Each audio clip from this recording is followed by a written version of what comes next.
welcome to another amazing episode of Say It Online, where we help digital agency owners stop just randomly shouting into the void and start communicating meaningfully and effectively in this digital age. I'm your host, Say Gabriel, and this episode was brought to you by our sponsor, Anansi Content. If you're sick of conversion content being a huge pain in your agency's butt, especially websites, campaigns, etc., let's talk. With the smoothest content process ever, a team of unbelievably skilled and organized content strategists, and years of subcontracting experience, Anansi is looking to make your life as a digital agency owner unbelievably easier. Just head, if you're interested, to anansicontent.com, that's ANANSI content.com, and hit Let's Talk. And now, without further ado, here's our episode. Hello, everybody. So Celene and I are sitting down today to talk about something a little bit different, something a little bit new, something really cool about the way that most people that we work with plan and deliver their projects. And that is a little something we call foundation strategy and a little something we call growth strategy. And what is the difference between them? Are you excited to talk about this, Celene? I'm so excited. I've been wanting to do this episode for like months now since we first started talking about the growth strategy. Awesome. Me too. I'm super keen. This is something that I find myself talking about quite a bit in casual conversations, and I think it really applies to basically everybody.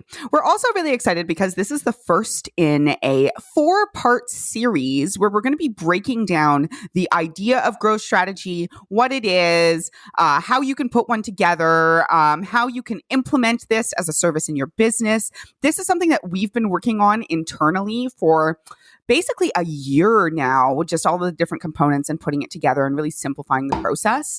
And we're really, really excited to be sharing it with you over the next few weeks, how it works, how you can do it yourself. We're going to give you all the goods. We're going to give you all the stuff that you need to implement it and do it yourself and use it as a service, either for your clients, for yourself and your business.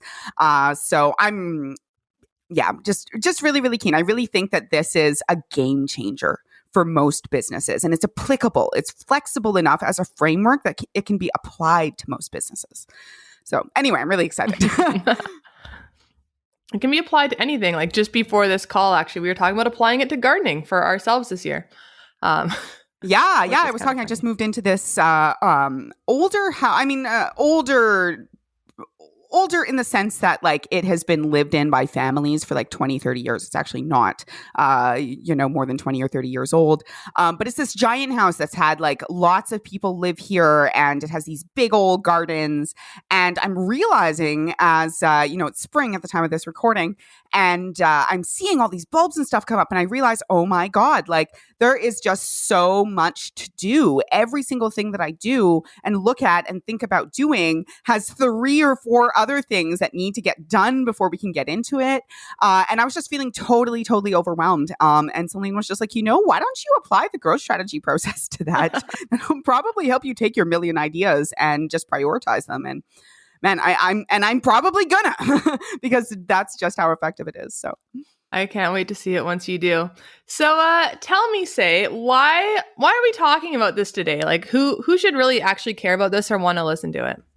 Okay, so if you work in the digital field, if you do any form of branding, web design, copywriting, marketing, I think that this is going to be relevant to you. Now, these terms, foundation strategy and growth strategy, are terms that we have kind of coined and use at Anansi quite a bit. But I think that we have these terms in different forms in most of our businesses, right? Like I think or rather, maybe a better way to say that is that these two concepts exist in most web-based businesses in one form or another. And you are probably already offering one or both of these. But to be able to conceptualize what each one of these what is the purpose in your client's, I guess, like growth path or like their interactions with you, and how to really properly separate and leverage one versus the other and communicate them to your clients, I think really elevates you, has the potential to elevate you above your competition and really make an impact with them and make sure that you're setting clear expectations. Expectations that will be surpassed as you go through the process, because your client is going to be much more on the same level as you about what to expect out of their interactions with you. Does that make sense? That makes total sense. And so, like foundation strategy and growth strategy are the terms that we use, but obviously a lot of people listening to this might not be familiar with these specific terms, even if they already do something similar. So what do these actually mean at a high level? Okay, so just simple, like one sentence or two. So foundation strategy establishes you as valuable and sets you apart, while growth strategy sets up a clear flow of business and troubleshoots any blockages in that flow from beginning to end. So in other words, foundation strategy looks back at what works great, what you do well, who you help best, and gives you a way to communicate that to the right people and the right words and the right visuals and the right impressions. Whereas growth strategy really looks forward at what you can achieve and how you can make the biggest impact with these people, both for them and also for your own business with them. Cool. And yeah, and that, obviously it makes sense to me because I have talked to you about this extensively. But what I find in a lot of agencies who do this, what that kind of looks like is a foundation strategy is kind of similar to when people do discovery and have a discovery presentation or some kind of like background document. And growth strategy is more similar to if people have like a marketing plan or if they have some sort of like plan to go forward and improve and implement things. Would you say that's kind of accurate? Yeah, absolutely. I would say it's not just kind of the discovery aspect. I would really say that foundation strategy, and we'll get into this as we go into it a little bit further, but I think it goes all the way through to basically a place people can find you. So it's not just a behind the scenes document. I would say that foundation strategy includes at the very minimum, like a landing page or a website of some kind as well. And obviously a plan behind that, not just something kind of thrown up willy-nilly. But yes, that is generally the kind of stuff that goes around creating an initial website or brand is more on the foundation level, even if it's behind the scenes. And the stuff that really goes into moving your business forward, usually with marketing of some kind, goes into the growth strategy aspect or bucket. Sweet. So, for a lot of our listeners, how do they know if their clients need one of these or the other of these or both? Yeah, absolutely. And let me just say that you yourself, as a leader in your business, like your business probably needs one of these, if not both of these, if they're not already established. But basically, most businesses need one or both of these. Let me rephrase that. Most businesses need both of these. In fact, I would say all businesses need both of these at one point or another in their business. Now, that being said, I firmly believe that you need to do one at a time. And as it might suggest from the name, foundation needs to come first. But then it kind of becomes cyclical over time, which you may need or what it may look like. So before I get into these, I also want to say that like the word strategy gets tossed around quite a bit. For us, strategy is really like, if you compare strategy versus tactics, like strategy is I hate to use a battle or war analogy here, but I really think that it just is very simple and works, which is that before you're going on to a battlefield, strategy is all of the planning and thoughts, right? That is how you're going to feed everybody, what formations they're going to be in, like what training they have, how you're going to use the different resources. You're doing all that thinking ahead of time versus tactics is you're on the field, shit is going down, and you need to make decisions. So strategy is kind of an overall plan and thought versus tactics are things kind of, more in the moment. Like they're the components of a strategy. They are things that you actually do and use. So the idea of foundation work and growth work doesn't have to be strategic. Both foundation strategy and growth strategy can be kind of strategic or non-strategic, but we believe that doing more thinking, planning, measuring, observing ahead of time, and basically creating a plan allows you, when you're on the field and things are being implemented, to make much better and stronger tactical decisions that are in line with that strategy. So I just want to say, not everybody that does branding or marketing or something like that is doing it strategically. But we are, and that's what it means to us. So that is kind of the framework we're looking through. We're assuming that you're also approaching things with kind of that higher level critical thinking approach, rather than just, having a magic wand or a magic Band-Aid or something like that. We don't believe that sort of thing exists for marketing. So if you do, please you are share it probably... with us. Yeah, please tell us. But honestly, you might be listening to the wrong podcast, because we believe there are very powerful tactics and strategic approaches. But things change so much from situation to situation that we believe in being strong strategists rather than having the perfect solution, if that makes sense. Okay, but back to what we were originally talking about. That was a little bit off track, but I think quite necessary to establish. So you or your client, and yes, this means you, need foundation strategy of some kind before effective growth.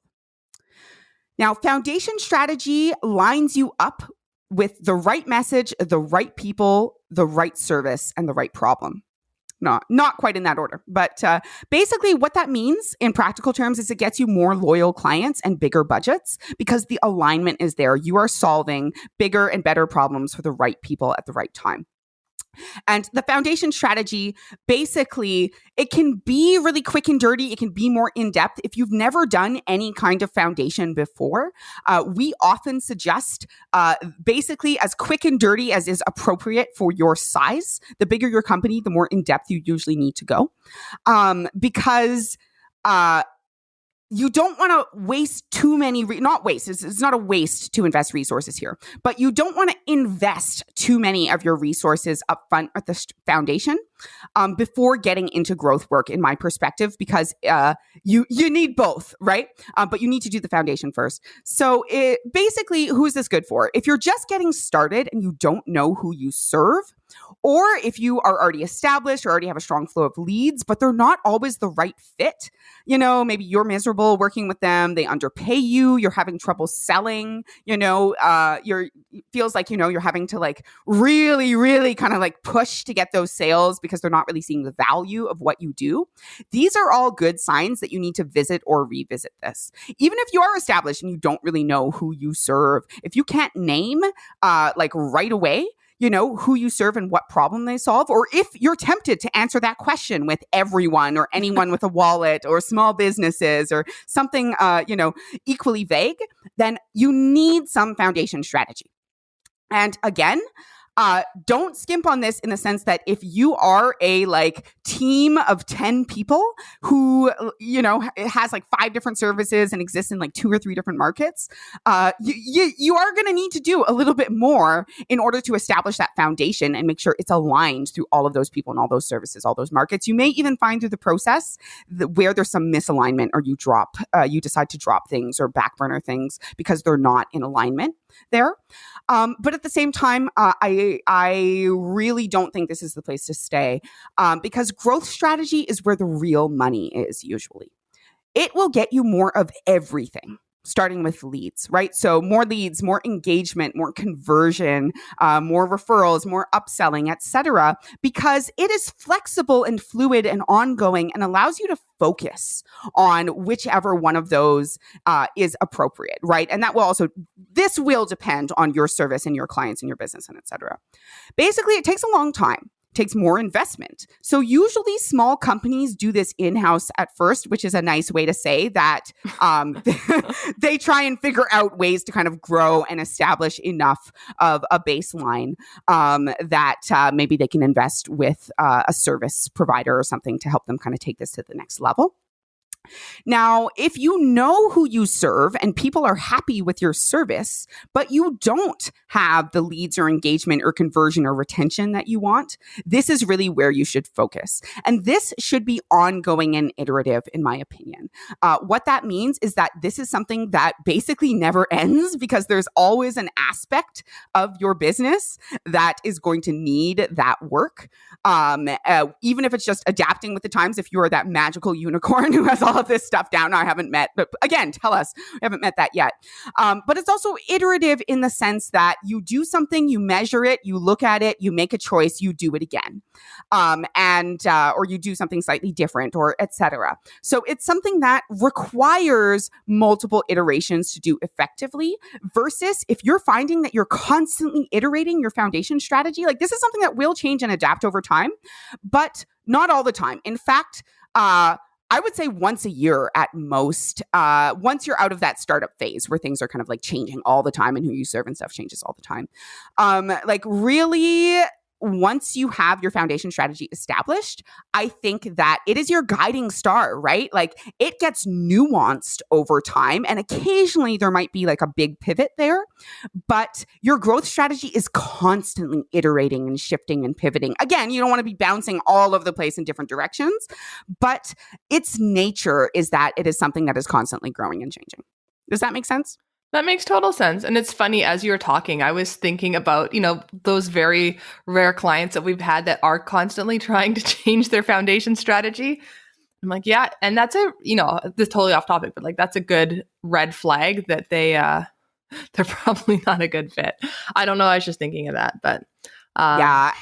And I mean, like most of the time, we actually say no to businesses or clients that are young enough that, often they're like, yes, less than a year old or something like that, because they are in that kind of like mercurial phase of like shifting and deciding. I mean, we at Anansi went through it too, right? Like it's a natural part of every business.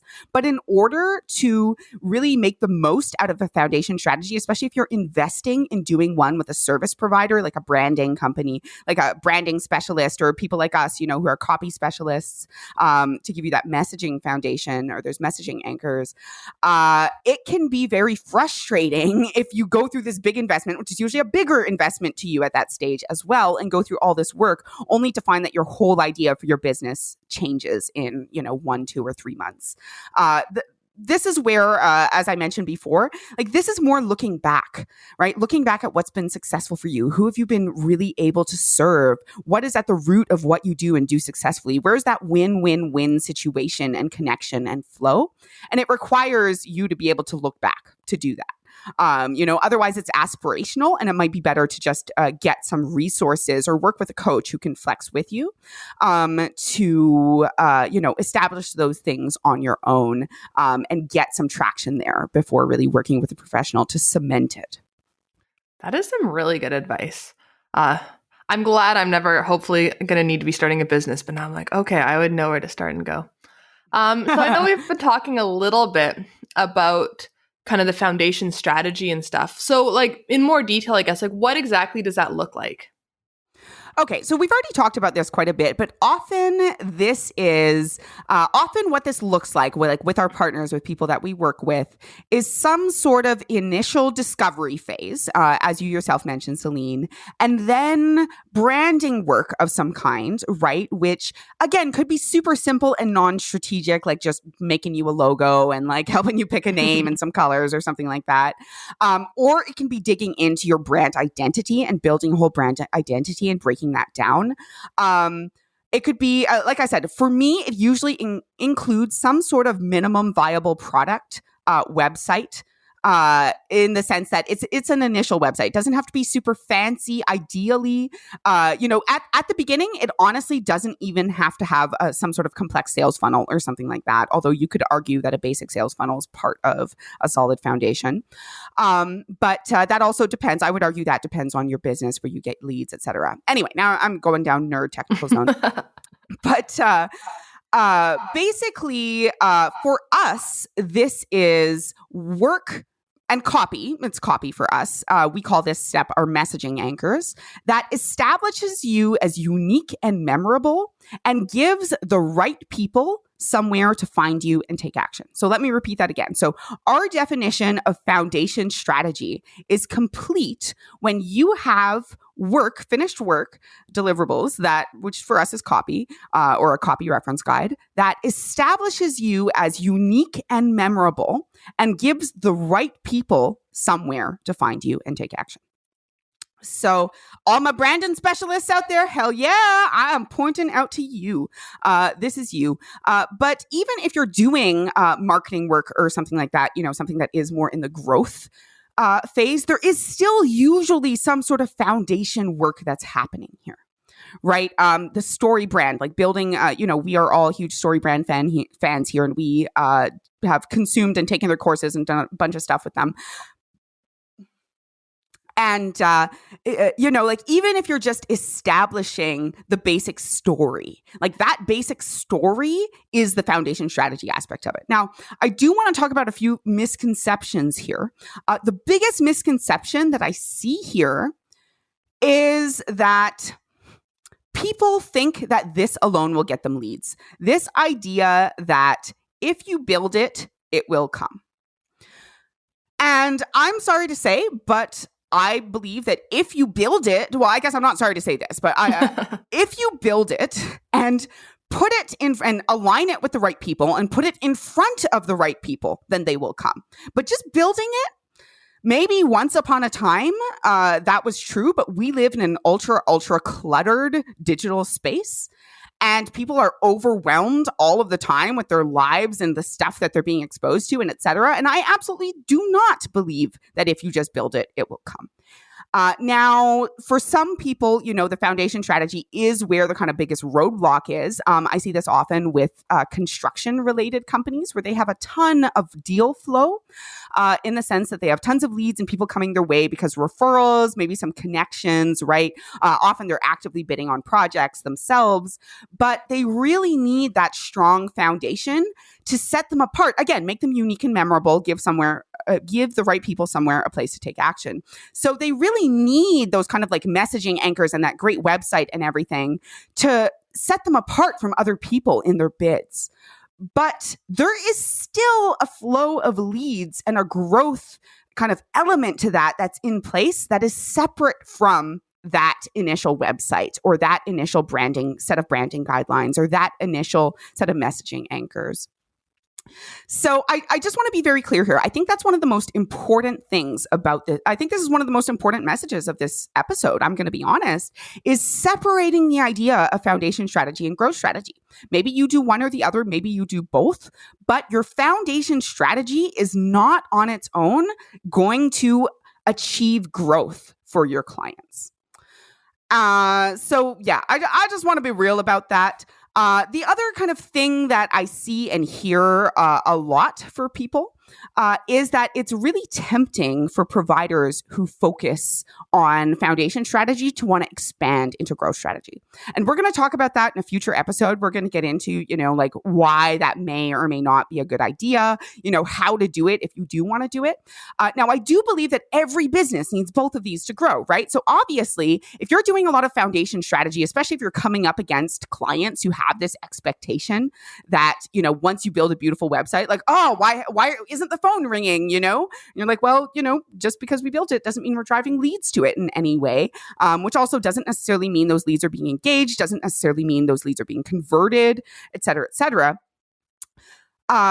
It can be very tempting to want to go into and start doing growth strategy because you can see the potential for what a difference it can make with your clients, right? You can see that it's really cool to create results and action in this very measurable and specific way.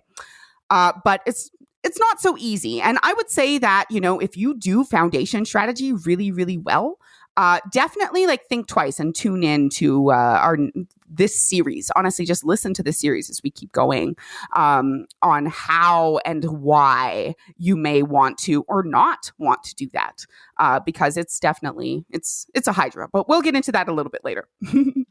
Yeah, actually, one thing that you mentioned a couple minutes ago, but I don't want to interrupt you because I just love listening to you talk about construction businesses in particular, that they have a lot of referrals and word of mouth and projects that they bid on. So they don't necessarily need a lot of marketing or don't think they do.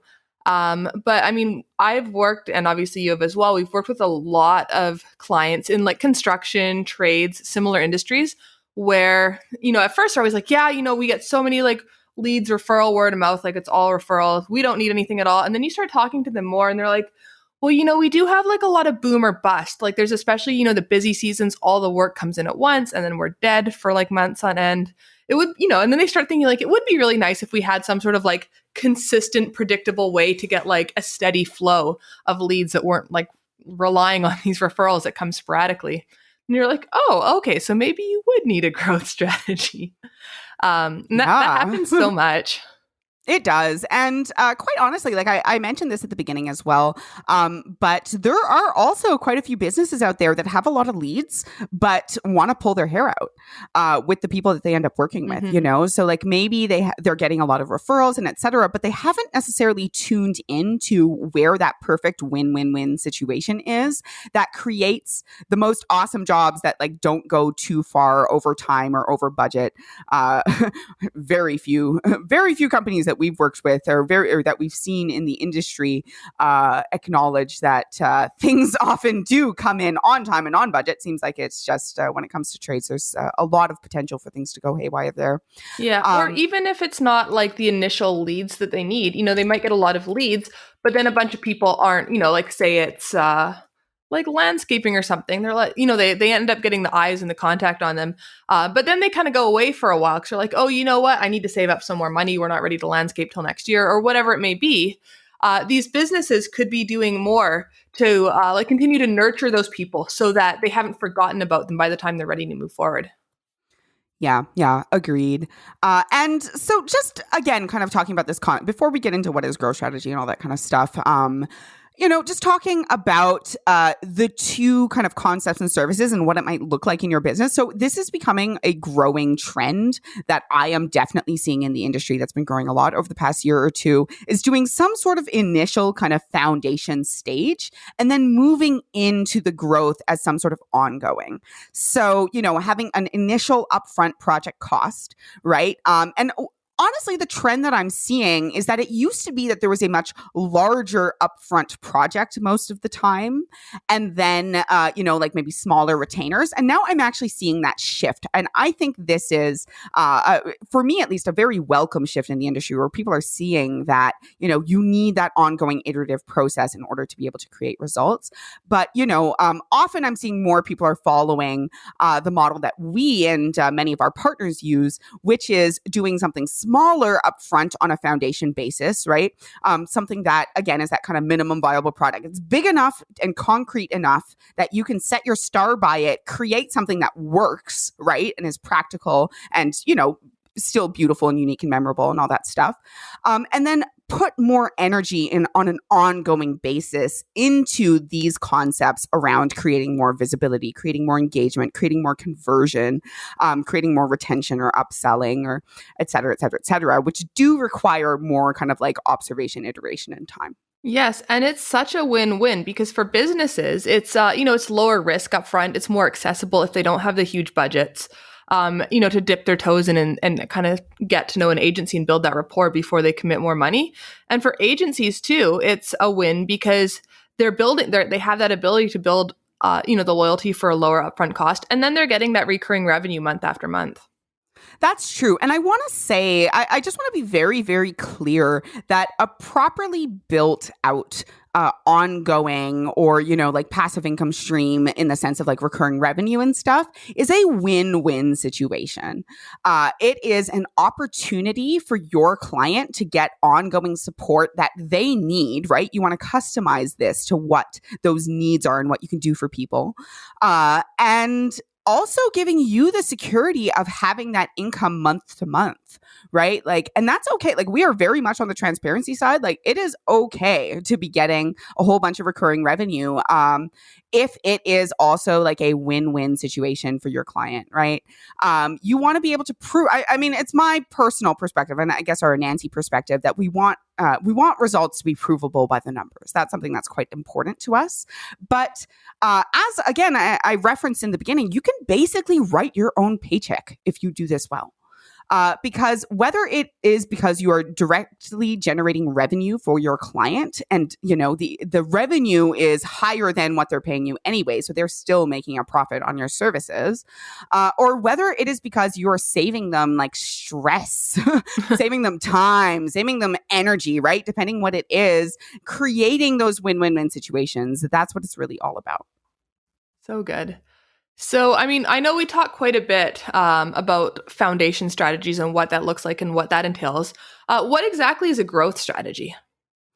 Okay, so like I said, often this is a retainer or recurring revenue-based model, although not always. It could be a series of independent campaigns or something like that, with a very specific goal in mind, that is both iterative and results are measurable. So let me dig into that just a little bit more. So when I say that it is iterative and measurable, so I already talked about what iterative means. It means that you're doing something, observing the results, making new decisions because of that, and doing it over again, basically with your new observations and decisions. So it is the definition of critical thinking, implementing critical thinking to improve something.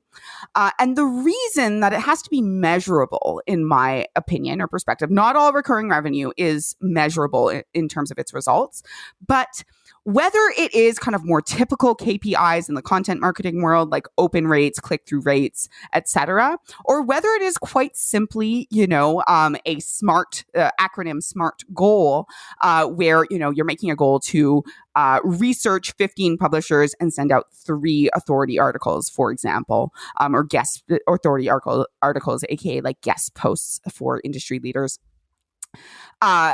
If you do not know what you are trying to achieve, it is very difficult to assess whether you have achieved it.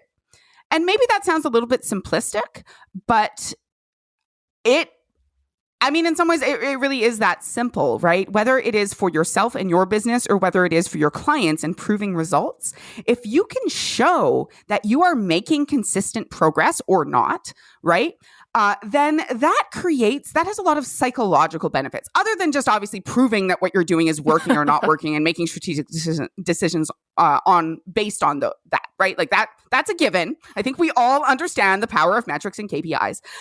But there is also a very strong psychological component to it, where a lot of the time what we do is obvious to us, but it's not obvious to our clients. And so in my opinion, having the data is kind of the baseline first step, because then you can see how this number is higher than this number, see how this number matches our goal of this number, right? That's stuff that is fairly hard to argue. But if you can take it one step further and create a compelling story around those numbers, because your client probably doesn't understand them as well as you do, right? So if you can help create context around those numbers, maybe color, even a simple visual, like color coding them for people and checking in on them all the time, then this creates this win feeling as you go, where you're creating measurables, not just around the bottom line lagging indicators, but around the leading indicators. And you can celebrate that, use it to propel yourself forward. And again, when someone's committing to a long-term retainer or something like that with you, it really freaking helps if they are getting that feeling of winning and moving forward with the numbers or not, right? And I think that being able to look at numbers that are not where you want them to be and make critical thinking decisions based on that, and be able to kind of like discuss that and do that with your client as well, is equally valuable. Not only because it's showing vulnerability, but it's giving you a chance to actually be the expert, catch things before they go too far down the wrong path, and be able to correct and course correct before you are totally going at a 90-degree angle in the other direction. So once again, that's why I think growth strategies need to be basically measurable and iterative. But I do want to dip into very, very briefly, because we'll get into much more detail the components of a growth strategy in the next one, is I do want to talk about just goal setting. I think that a growth strategy also needs to be anchored in a goal. And, we have 4 or 5 kind of basic high-level goals that we kind of explain to people and help people choose between based on where their business is. Again, we'll get into that in a future episode. But once again, if you're going to be iterating and measuring stuff, you need to have that clear, concrete, kind of smart, specific, measurable, achievable. I'm not sure what the R means, but timely is the last one. Maybe achievable, it's realistic. Gonna kill me because I know it too. Google it right now. Anyway, but just basically like timely, measurable goals. Realistic. Realistic. Okay, achievable and realistic. 2 sides of the same coin for sure. So when it comes to growth strategies, I think these are kind of the 3 critical elements of one for me. So now I want to be clear, this can look a lot of different ways. For us, it is content marketing generally. Although our strategists are full-fledged marketers and they're kind of considering the whole big picture, not just specifically the copy that they are writing. But a lot of people who do this are specialized. So people who do Facebook ads or email marketing or a full service marketing company, this can look a lot of different ways, but it's basically something that helps you set good goals, achieve them through the service that they provide. Most typically, sometimes it's a, SaaS or product, but most of the time it's a service. And then once again, provide you with data and an iterative approach to getting there. And it's as simple as that to me. That makes sense. So, obviously we're super pro growth strategy and we could go on forever about how amazing it is, but we have to talk about the whole picture because there are some tricky things about it too. So what are some of the most common issues you find with growth strategy? Okay, so I'm gonna get real here. When I first started at Anansi and I was super starry-eyed, right?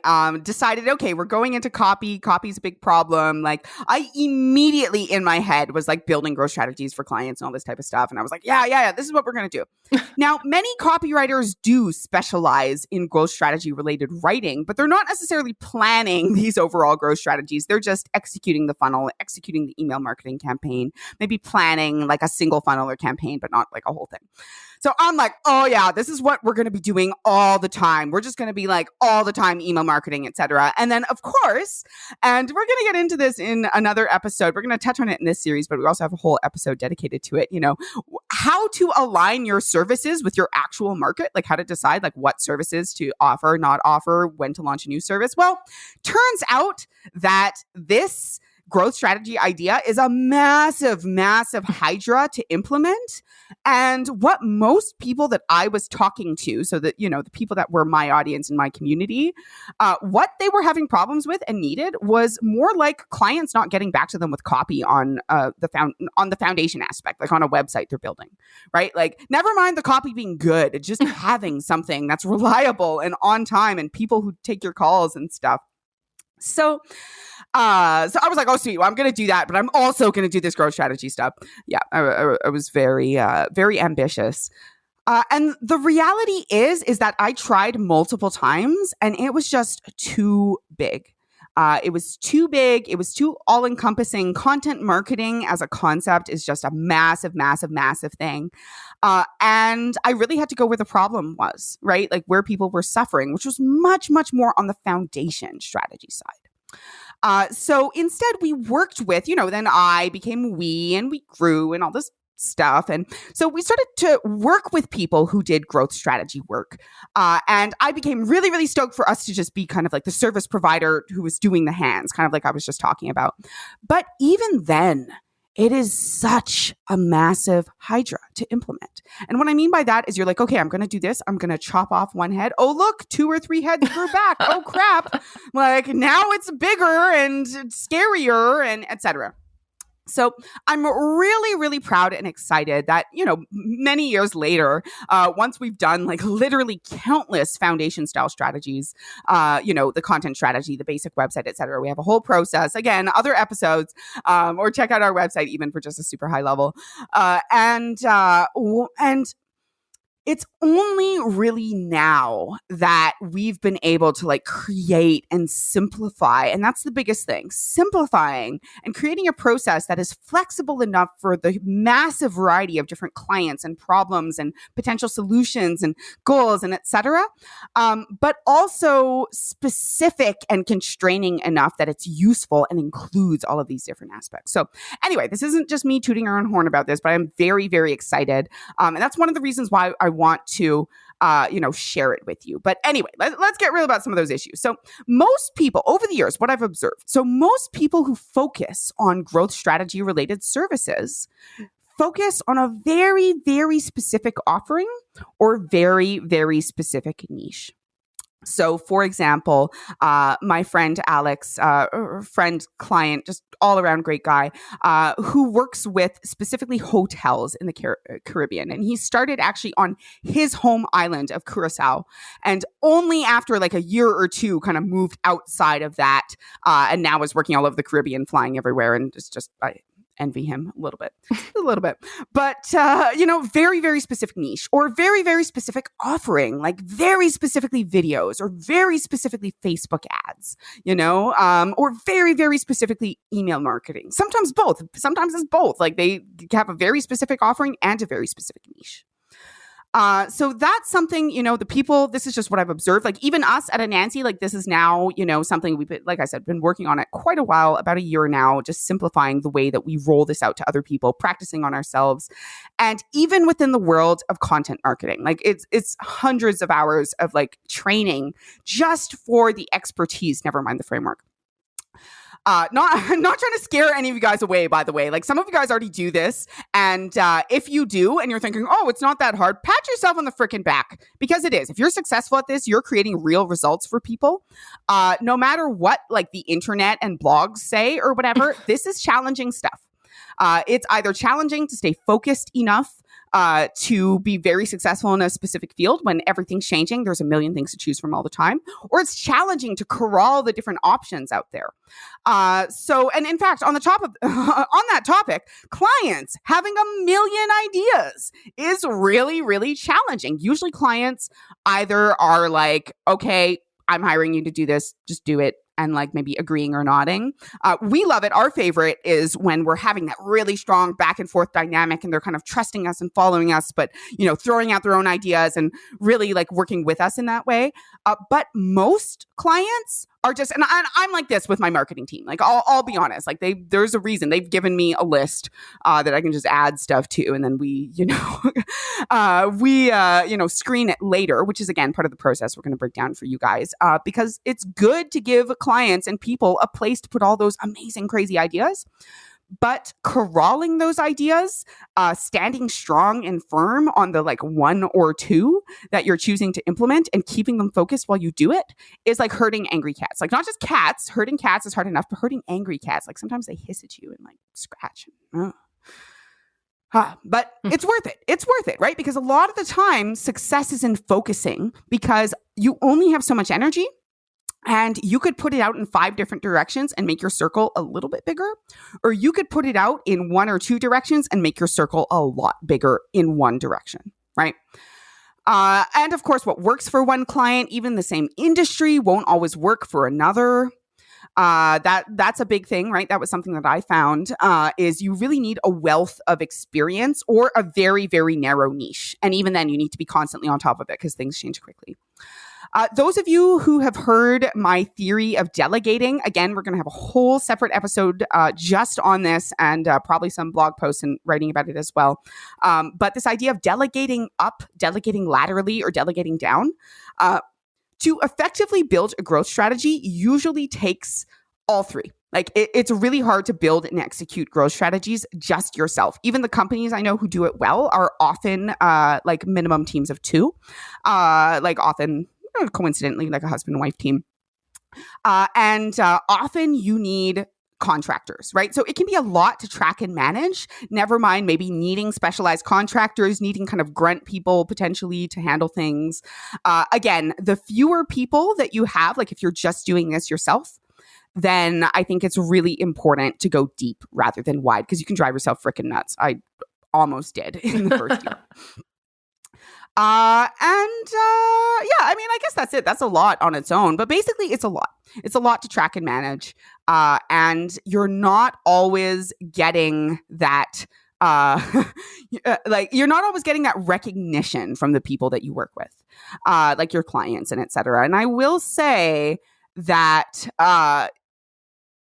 you can still do everything right and not achieve the success that you intend, right? Like, again, the reason this is an ongoing and iterative process is so that you can use your strategic critical thinking skills as well as the expertise in marketing in your industry, et cetera, to create results. But that doesn't mean the first thing you do is going to be successful.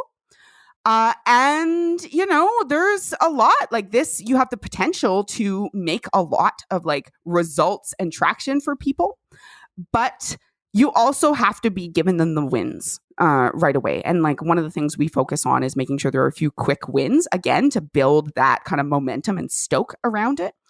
And it can be a lot of pressure. It can be a lot of pressure versus if you're an amazing branding person, you are an amazing brand specialist, you know that you can create amazing results out of the gate every time. This is the amount of time it takes, like, et cetera. That timeline is usually longer on a growth strategy. You know, you can't usually complete and execute and get results on a growth strategy within like the first 4 weeks because there's so much setup and stuff to do, unless there is already some traction in place or there's already stuff and you're really just improving upon it. So I'm just being totally real. People promise you they're going to like double your business in 2 weeks. They're full of shit, just straight up. Yeah. That's true. And that's a really good point. But, you know, like even if you do everything right, sometimes, you know, there's things beyond your control or things that you just could not have known before. But that's one thing, like I really personally love the growth strategy because it's so easy to track that and identify early when things aren't working and then pivot it to, you know, in a different direction, or even just like whether it's just tweaking things slightly to make sure that things start actually becoming successful pretty quickly. Yeah, and I'll be the first to say, and once again, we're going to break down this process for you guys so you guys can take it, implement it in your own businesses. But I would say that the strength of your growth strategy is partially dependent on the strength of your character and your capacity to be confident in presenting and defending it with a client, right? Like having, the strength and confidence to identify early on if the metrics aren't working out and showing you that this is going in the wrong direction, to actually be like, I know we were working on this, but I can see the leading indicators aren't good. Maybe we've done some rapid iteration. That's a really good rapid iteration. Another concept we'll talk about when we're getting into what is a growth strategy next episode. What are the components? That takes some strength. That takes to be vulnerable, to be like, I know I was really selling this solution. I think it's going to work, but we've ran some numbers, we've done some tests, and I don't think it's going to work. Here's how I intend to tweak it. Here's what we intend to do a little bit differently.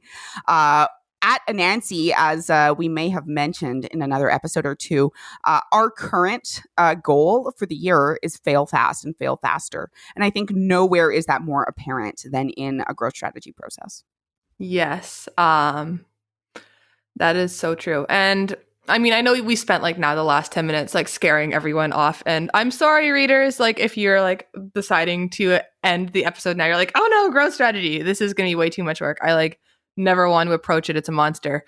So I guess like, you know, having said all these things, like it's not impossible to implement. It's difficult to implement.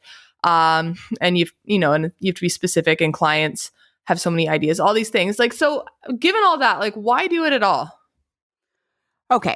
So number one is that it is where the real success is for your clients a lot of the time, not all the time. And what I mean by that is that a lot of people enter the I already mentioned this, but a lot of people enter the foundation work with growth strategy in mind. And there are some people who really just need that foundation work to kind of unblock some things, and maybe everyone would benefit from growth strategy, but it's not like critical to them. But I do very much believe that this is where you can make magic happen. This is where you can dig into those long-term goals. What are they trying to achieve? What is their dream around their business? And then systematically work through the blockages to get there. I think I mentioned it's like a hose, it flows and you want the water to flow smoothly. You want to be able to put water in at one end from a pump and have it flow out smoothly. And in order to do that, it's a very, very long hose, or maybe it's short depending on the business, right? But there are multiple places, at least 4 or 5 different places where that hose can kink up. And I think that is really an opportunity. There's so much opportunity there. There's opportunity on a kind of dream level to help make people's dreams come true. I'm not exaggerating, but also on a practical cold hard cash level. And because it is challenging, or it can be really challenging. Now, next episode, we are going to give you a process that we have been working on for a very long time that doesn't necessarily make it less challenging, but certainly makes it a lot simpler. So the challenge is in having the right expertise and the right fortitude rather than just trying to corral and juggle all these elements. So I do want to say that. But there's a lot less competition. Everyone and their uncle kind of promises some sort of growth type thing. Very few people actually have the process and can prove results and measure results. Certainly a lot fewer people than claim that they can build you a website or build you a brand or build you a logo or something like that. Now, again, there are those super high level people at the foundation level, the foundation step, who do really amazing work, not crapping on you guys at all. We do foundation strategy work. We work with a lot of you guys. It's really important. But if you can do this and do this well, there's a lot less competition out there. And as I've said, or written, can you tell I'm a writer? But you basically do write your own paycheck if you're making clients money directly, straight up. It's hard to justify firing somebody or working with a different service provider or being like, oh, that's too expensive when you're helping people make a lot more money than you're charging. Just going to be real. Yeah. If someone came to me and promised me, and not only promised it, but could actually deliver, because people message me all the time promising me crazy results, I'd be like, yes, take all my money, because I'm, we want that. So yeah, I totally agree with that. And yeah, as long as you can prove it, people are obviously going to pay you to get more money. It's just common sense. Yeah, it's a no-brainer. So for everyone who's listening, and agencies in general, if you currently offer a foundation strategy, how can you help your clients with the growth component as well? Okay, so we're going to dedicate basically a whole other episode coming up to this. So I'm not going to get into this too deeply. But first of all, don't go out and just start creating a new service right now, because that's probably not the easiest or best way to go about it. And I would say, first of all, acknowledge that you may think that you're doing some sort of growth strategy work, but unless you track and measure results, in my perspective, you are not delivering a true growth strategy. We just said all the reasons why. I won't rehash them, but definitely track and measure results. But thankfully, others can help you achieve this without going nuts, hiring and implementing. Basically, we suggest 3 options. So either making channel partners you refer clients to, working with a white label service or contractor or subcontractor, or doing it in-house, or basically your 3 approaches. That is your menu of things you can do. And like I said, we'll get into these options in an upcoming episode, probably the 4th part, so part 4 of this 4-part series. Oh my goodness. So we covered a lot today, and I feel like I've even learned stuff. I mean, we've been talking about growth strategy for months now, but just hearing kind of some new perspectives or different things you've said on it, I'm like, oh, I'm thinking about everything now. I want to jump off this call and start making notes and stuff. Well, we're almost done. I know. I'm just kidding. I don't want to hop off. I want to talk to you forever, but I'm also really excited. I'm super amped. Awesome. So maybe, let's kind of briefly recap what we've gone through today. Yeah. Okay. So just going to to keep this fairly simple and high level. So basically, foundation strategy and growth strategy might have different names, but there's something that pretty much all of us who work in the web world engage in one form or another, as long as you're working at a kind of strategic or critical thinking level. You may start to plan some of the growth during the foundation stage, but most people do this in some form of kind of like discovery, initial project, and then ongoing, often like retainer recurring revenue style model, where you're working on the growth because it is ongoing and iterative. So foundation strategy establishes you as valuable and sets you apart. Growth strategy sets up a clear flow of business from initial visibility through to recurring referral, raving fan, whatever that last step is for you, and troubleshoots any blockages in that flow from beginning to end and treats them. So how do you know if you or your client needs one of these? Well, basically, if you're just getting started, it doesn't matter if you're just getting started or not. If you're just getting started, you do need one. But if you don't know who you serve, or if the people you're working with are not really the right fit, i.e. you are miserable or they underpay you, probably foundation strategy is where you need to start, or if you just don't have a foundation strategy at all.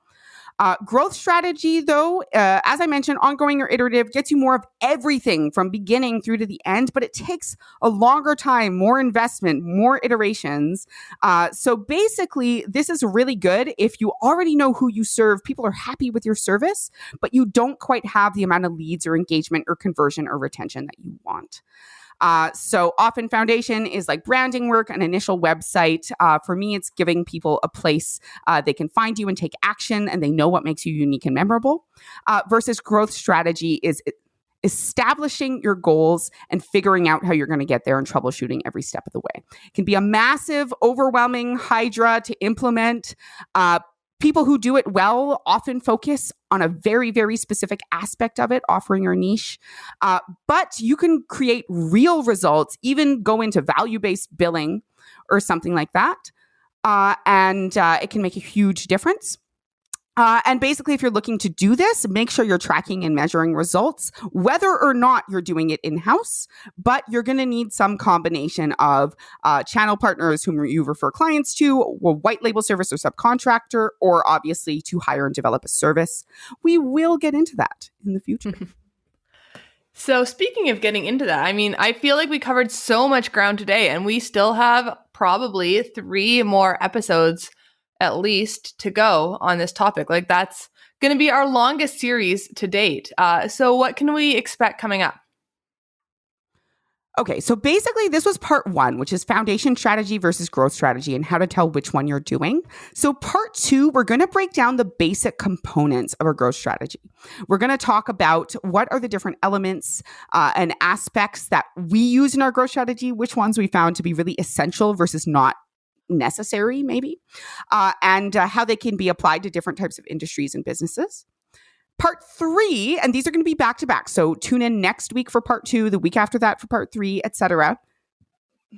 We are going to be talking about how to implement a growth strategy.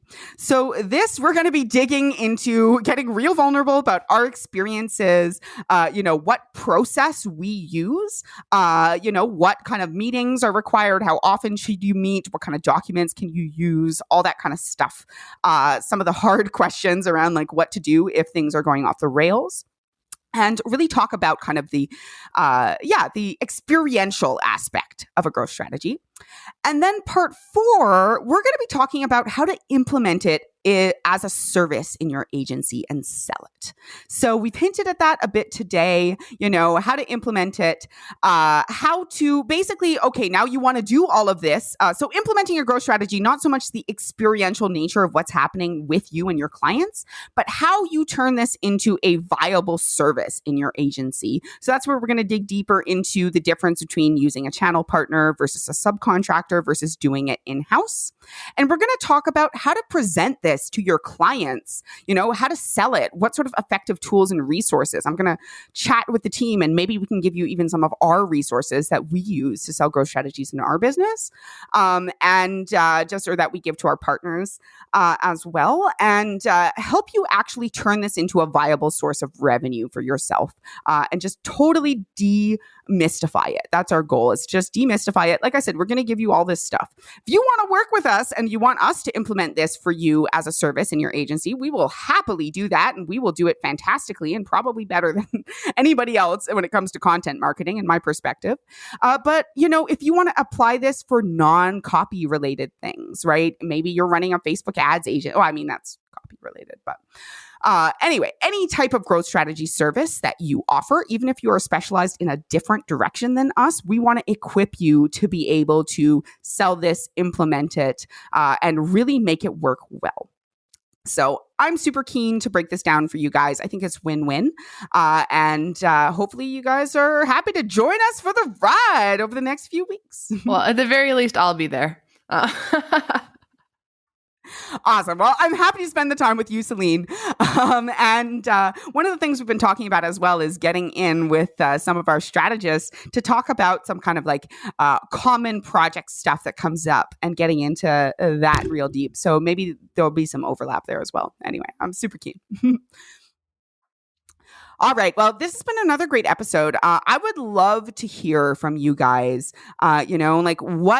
where do you work? Do you work in the foundation area? Do you work in the growth area? Do you do both? If so, how do you balance the two, right? Like, what is that connection there? Do you choose to work with channel partners or subcontractors? We'd love to hear it. As usual, you can email us with these questions or any questions you have or your answers to these questions. I also suggest that you go over to our Facebook page and leave a post or a comment on our Facebook page.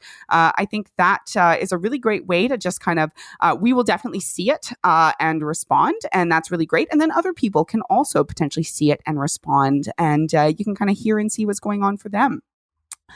Also, if you identify as being a woman or non-binary, then we actually have a Facebook group, a private Facebook group called Women of the Web. That is also a very, very great place to share your perspectives on these topics, ask questions, ask for help, ask for resources. We will be happy to share whatever we can with you. We are really about cooperation over competition, and just the more we have, the more we have. So we're very happy to share our resources with you.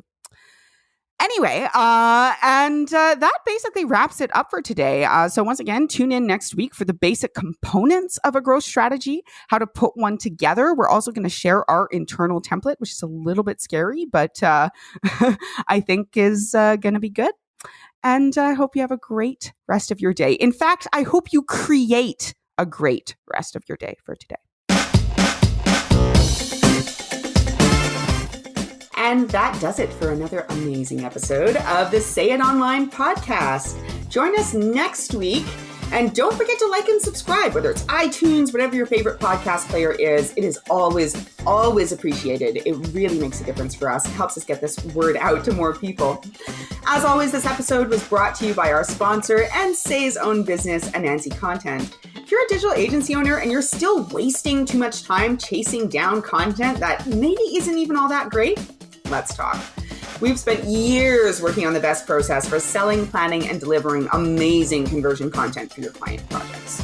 Better yet, we moosh our process to yours so that your client and you have a seamless and amazing experience the entire time through. If you're interested, just go to our website. That's www.anansicontent.com. That's ANANSI content.com. And just click Let's Talk. I'd love to chat with you. Someone else on the team would also love to chat with you too. Hope you have an amazing rest of your day.